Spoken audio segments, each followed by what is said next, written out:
What's going on, guys? Jesse and I have had a lot of questions on the channel about some of the different types of gear that we use for riding. So I wanted to focus this video and just talk a little bit about suits. One of the things I tested this year was the Monosuits. So those seem to be becoming more popular. So I'll talk a little bit about some of the differences between the two because we have gotten some questions on that. A little bit of background for me, I have tried pretty much every brand of suit that's out there. I used to have Arctic Cat suits, I've ridden Arctiva suits, I've tried the skidoo suits, I've used FXR, and then within the last 10 years I've really kind of leaned on Klim quite heavily for their stuff. In particular this year I'm running the Klim Khaos suit, and I've ran this suit for the last 2 years. And I'll talk to you guys a little bit about why I like this one for me. And again, like anything in snowmobiling, it's all personal preference, right, in terms of what you're looking for. Prior to this two-piece suit, I was using a Klim Climate suit.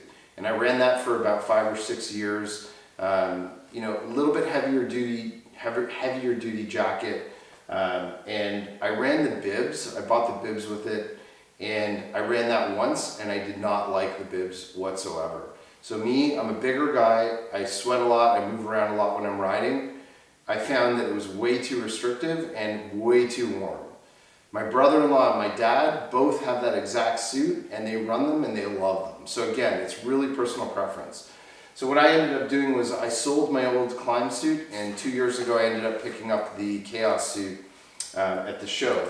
And the reason I went with the Kaos suit is because it is a little bit lighter weight and doesn't have as much thinsulate as the other suits have.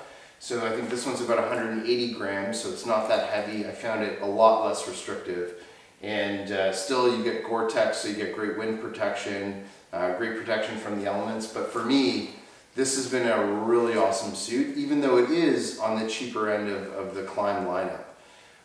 Jesse's running a compound jacket this year, and we'll show you guys that one, and he's been really liking that one. But for me, a couple things I learned really quickly.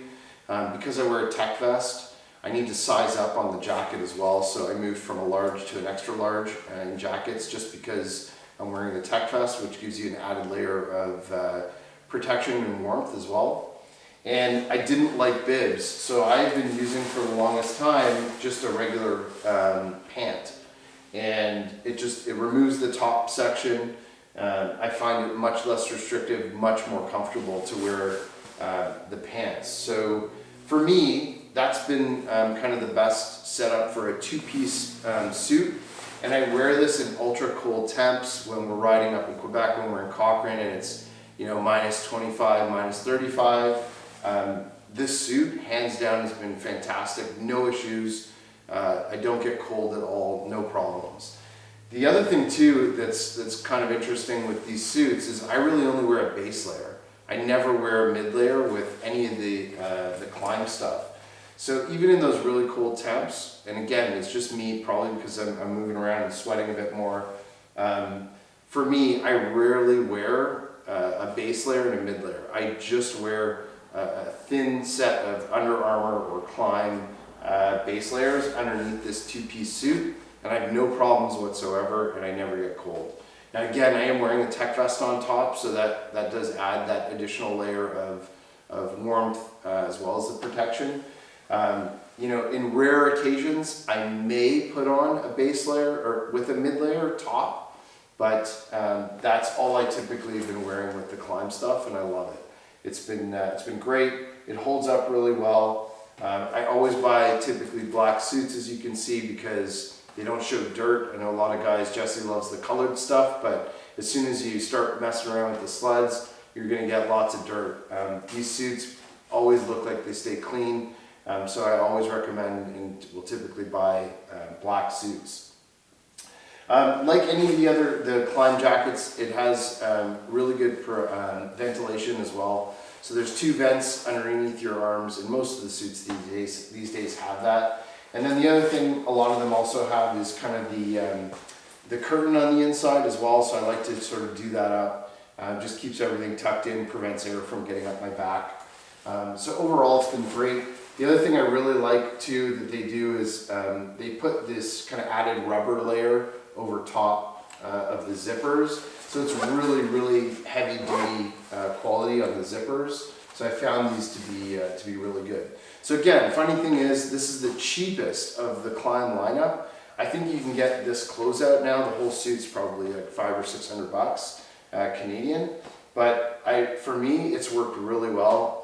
I really love the suit. And when it comes to the cold weather, ultra cold weather conditions and two-piece, that's typically what I'm wearing. So this year I opted to try a monosuit as well. And the one that I found a deal on last year, this was a closeout from, I can't remember, one of the online stores. And this one in particular is the insulated Scott Mono DS suit. And I was really kind of nervous because if you feel this, it really feels even lighter weight in comparison to this one. So I was nervous about it. I thought it would be pretty cold. I had a chance to wear this in all different types of conditions this year. I certainly would say for anybody looking at a monosuit that's a trail rider, definitely get insulated. Don't go with just the shell. You need an insulated suit. This one out the door, like I think was $389.99, which is incredibly cheap. This has been my favorite to date. I absolutely love this suit. The first time I wore it, I noticed it was a little bit chillier, but with the monosuits, there's zero restriction in them whatsoever. So same thing, I upsized on the monosuit, so I would typically wear a large. In the monosuit, I'm wearing the XL. You have incredible range of motion. You are extremely warm, which I was surprised at. I rode this in -25 last weekend in Kearney, and I wore just a base layer, same thing with a mid layer. So with this one, I wear the extra mid layer, and you're totally fine, and that's -25 degrees Celsius. It was really, really cold that morning, and I was absolutely fine. I love kind of the design of this particular suit. It's got sort of this inside kind of a shell that really, you know, it goes really nice and tight around your wrists. Keeps all the air out, basically kind of around the glove area. The big problem with the monosuits is when you go in for lunch and you're going to go and sit down, or if you have to go to the bathroom, that's the challenge with the monosuits. Then you got to sort of take everything off. You got to, you got to throw back the top part, and you're still kind of on with your bottom section on. But I mean, aside from those two things, I think these are awesome. It's kind of old school, new school, right? But this suit's got amazing ventilation. It's even lighter than that one, lighter weight, thinner material. Probably not as warm, but certainly fine for all conditions. In warm weather riding, I was wearing this, and I would just wear a base layer, and that's kind of anywhere from -10, to just above 0, and I was totally fine. With this suit, what I love, what they do, I think most of the monosuits have it, is they'll put these almost kind of like the pants, right? Where you've got this this kind of bib that will sit over top, and that just helps to kind of hold it up when you've got it, when you're actually putting it on. But it's a really good quality suit. Like the Scott DS stuff has been great for me this year. It's got all the same things you would find on a normal suit. So you've got all your ventilation. The one thing I do love about this is it's got deeper pockets. So you get deeper pockets on a monosuit in comparison to the regular two pieces. And then tons of ventilation. So front and back ventilation. So it's got zippers basically everywhere if you want to let more air in on the front. And it also has the same thing on the back. There's the zipper here, which allows you to vent it through the back as well. So, again, the first time I rode with it, I noticed it was definitely a little chillier, but I think if you just add the right base layers and mid layers, I think you're fine. It's really cool to see kind of the monosuits coming back, the one pieces, and I think they're great.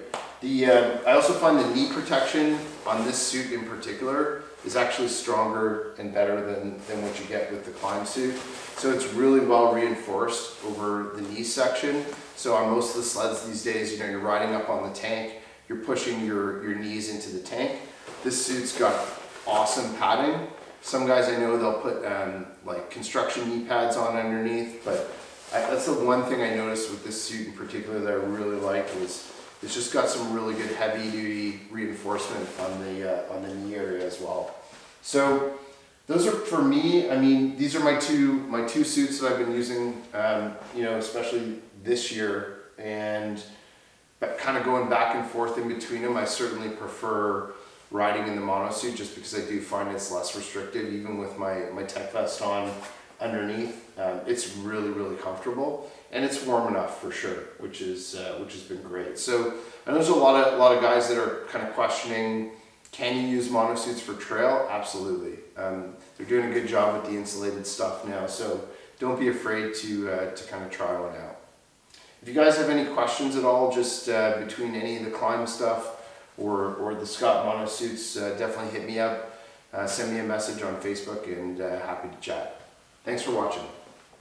If you liked that video, be sure to hit the like button and subscribe to the Sled Addicts YouTube channel, where we release content on everything snowmobiles. Also, hit that bell icon so you can be updated every time we release new videos.